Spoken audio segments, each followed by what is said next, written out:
Hey guys, welcome back. Thanks for joining me for another video. So Annie girl is down here as well with me today. So you want to say hi to everyone? You say hi. You say hi to the people. Look at that girl. Oh, so cute.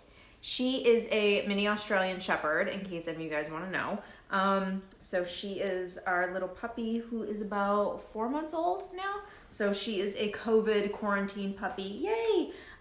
So we're so happy to have her, but she's attached to me, so she's gonna be down here throughout the remainder of the video.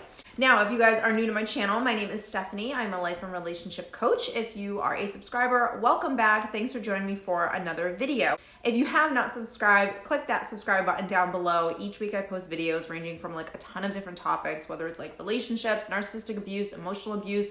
I do a lot of self-motivation. Really what I'm doing is trying to teach you guys, okay, how do we be healthy mentally and emotionally, right? How do we take care of ourselves? How do we love ourselves? How do we have positive and healthy self-talk? How do we heal from a divorce? You know, all of those types of lovely things that we have to learn and go through in life sometimes. So this week I want to get into a really important topic because I feel like oftentimes we all can tend to do this, and it is the aspect of distracting yourself from dealing with life. And I just want to have like a chat with you guys about this.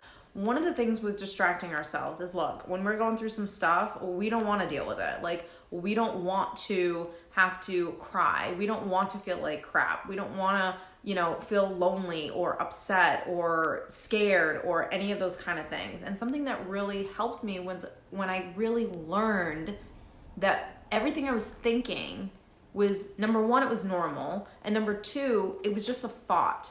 So because I started learning how to not attach to every worry and fear and stress that I had, it allowed me to start to move through it and not let it kind of like take over. You know, sometimes when life happens, it can actually slow down, and we live in a world where we're constantly busy. You know, we're doing 50 million things a day. We're multitasking like no tomorrow, and it's easy to let work and the dog and kids and other things kind of distract us from what it is that we're really feeling inside and the worries and the fears that we do have. So I think that because of the world that we live in, it's easy to let life distract us. But there are going to be times where the kids are with their other parent, where the dog doesn't want to be, you know, dealt with or played with and she's taking a nap. Work's slow. We're ending a relationship. Okay, bye, Annie. We've ended a relationship, and you know, now we're single and we're lonely now on a Monday night. So when we do have those times where life starts to slow down, it really actually forces us to kind of like deal with our stuff. And you know, this isn't something that you should be afraid of. It's just a fact of life. You can't keep suppressing and distracting forever. At some point, something's gonna come up and you're gonna have to deal with it. So as these things begin to come up, these worries, these stresses, our demons, right? Our wounds, our insecurities, like all of this stuff. And one of the first things is we can't fear that stuff. It's a part of us. It's there. We have to acknowledge it. The more you suppress it, the more it's just going to be there tomorrow, or it's going to be there the next day. Eventually it's going to come up. And at some point you're going to hit enough pain in your life that when it comes up, you can't deny it anymore. You have to deal with it. So to be healthy is to be willing to accept responsibility for, okay, here comes a demon, here comes an insecurity, here comes a fear, and taking responsibility for those things. So I'm going to get into like a couple of things that are going to help you to learn how to be able to do this. Number one is you have to practice self-awareness. You have to be aware as to, when am I actually feeling the loneliness, the worry, the fear, the stress, whatever, and not only be aware of it, which some people aren't even aware of it, but practice that self-awareness and be aware of it. But the next thing is allow yourself to actually deal with it and see it and feel it. So by kind of dealing with your stuff, you're basically going to be reprogramming your mind. And that's a huge thing. That's a healthy thing, because if majority of what you think comes from your subconscious mind, hey Annie, then we want to be able to reprogram it so we have these healthy self-loving habits, that we know how to have an inner dialogue with ourselves. We know how to experience fear and worry and stress and anxiety, whatever, self-doubt, low confidence, and be able to acknowledge all of those things, but be able to like get us into like another place of feeling loving and confident. So like I said in the beginning, something that really helped me was when I really learned, acknowledged, accepted that thoughts are just thoughts. and they can be changed, and they're not always real. You know, when I kind of just started learning, wow, most of the things that I was thinking was actually just like fear. And I was scaring myself and I was worrying myself for no reason. And being able to say, wow, I can actually choose whether or not I want to go down that rabbit hole. I can actually choose whether or not I actually want to believe those thoughts. I think that that really allowed me to like fully take responsibility for myself and my happiness, and like not just allow my mind to like run wild and let it do whatever it used to do, which was just run wild. You know, I had no control over my thoughts and my mind.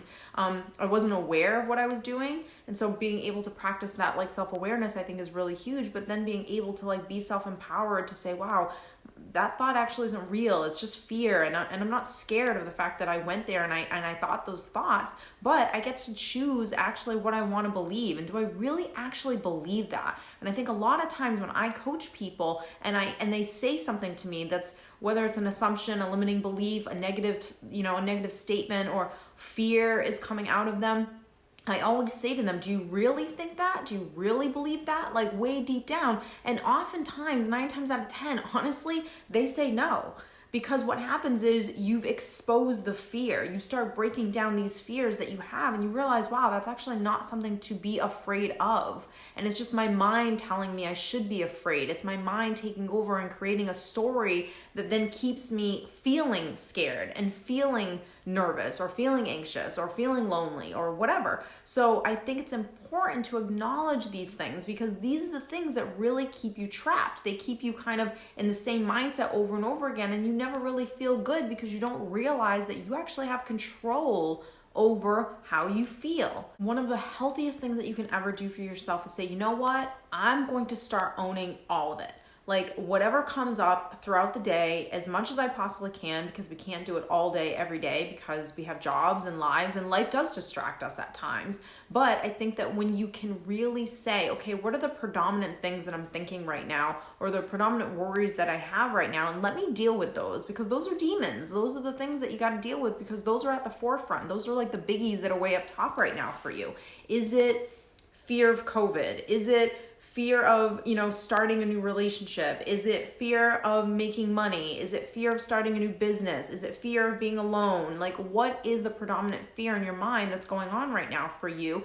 And being able to start breaking down these fears when this, big demon shows up from day to day and it tries to, I don't want to say infect you, I guess that's the only word I can think of, but infect you throughout the day with like these little tiny like digs and statements and things. You have to be able to say, okay, I'm going to take responsibility for none of that's real. It's just a part of me that thinks that it came up for wherever reason or wherever it did come up from.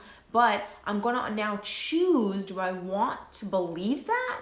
Or do I want to be self-empowered to say, no, that's not going to help me. That's not going to get me where I want to actually be. So I hope that has helped you kind of, I guess, motivate you or empower you to not let those distractions in life stop you from really dealing with the stuff that you have to deal with. Because like I said, it's going to be there regardless. So you might as well deal with it when it comes up. If you have enjoyed this video, don't forget to give it a thumbs up. And also don't forget to hit subscribe. If you are interested in working with me, I always link all of the information down in the caption below in terms of private coaching. I have private coaching, I have individual sessions, I have online courses. So if you're interested in any of that information, you can find everything down below, and I will see you next week.